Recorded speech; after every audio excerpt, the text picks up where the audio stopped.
კიდევ ერთი სარკმე, რომლის ირგვლივ ამ დრომდე ბევრი კითხვის ნიშანი არსებობს. პროკურატურამ ლაფანყურის სპეცოპერაციის გამოძიება დაიწყო. დღეს ჩვენება დოკუ უმაროვის ნდობით აღჭურვილმა პირმა ახმედ ჩატაევმა მისცა. ის სპეცოპერაციის ერთადერთი ცოცხალი მოწმეა ჩეჩენთა მხრიდან.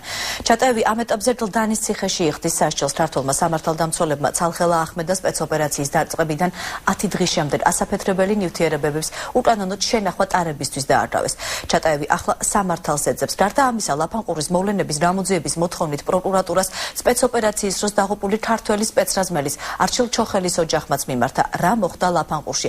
ამას გამოძიება დაადნეს დღეს ჩატაევი კიდევ რამდენიმე ეპიზოდის გამო დაიკითხა. დეტალები გიორგი მანჯავიძე მიცის, ის ახლა პირდაპირ ეთერში შემოგვიერთდება გიორგი საღამოშიდების.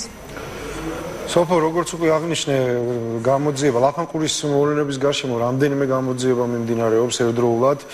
კერძოდ საუბარია თავად ლაფანყურის სპეცოპერაციაზე, ახმედ ჩატაევის მიმართ წაყენებული ბრალდების მოწმეთა ჩვენებებზე და თავად ცალხელა ახმედის საქმეზე.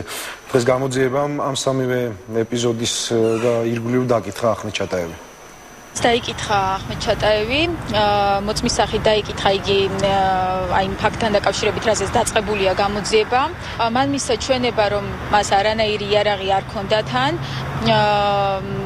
რაზეც ასევე დადასტურებულია, როგორც ვიცით, უკვე გამოძიების ეტაპზე მოწმეთა ჩვენებებით. ლაფანყურის მოვლენების გამოძიების მოთხოვნით პროკურატურას ცოტა ხნის წინ სპეცოპერაციის დროს გარდაცვლილი ქართველი სპეცრაზმელის არჩილ ჩოხელის ოჯახმა მიმართა.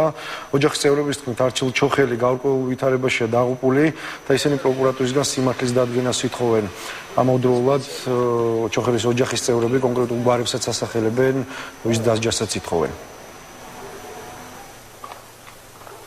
Ვაინტერესებს ჩვენ სიმართლე, ვინ იყო შემკვეთი, ვინ იყო შემსრულებელი და ვინ მოკლა ეს ალალი და უდანაშაულო ადამიანი. ამ სპეცოპერაციაში კარგად იცით თქვენ, რომ მონაწილეობდა მაშინდელი შინაგან საქმეთა მინისტრი, ყოფილი შინაგან საქმეთა მინისტრი ბაჩუახალაია, თუნდაც მისი მოადგილე გია ლორთქიფანიძე.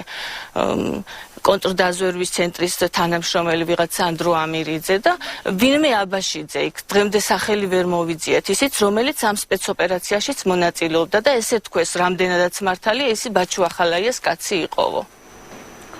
სოფო, ჯერჯერობით გამოძიების სხვა დეტალები უცნობია. ერთადერთი რაც დღეს ჩვენთვის გახდა ცნობილი არის ის, რომ აღნიშნულ საქმესთან დაკავშირებით დაკითხულია ასევე ახმედ ჩატაევის საქმის სამი მთავარი მოწმე, რომელთა ჩვენებების გამოც არის ჩატაევი დაკავებული. ეს გახლავთ სამი მესაზღვრე, რომლებიც ჩვენთან ჟურნალისტებთან საუბარში აცხადებდნენ იმას, რომ ჩატაევის წინააღმდეგ მიცემული ჩვენებები მათ აიძულეს და ეს სრულ ჩვენებები იყო.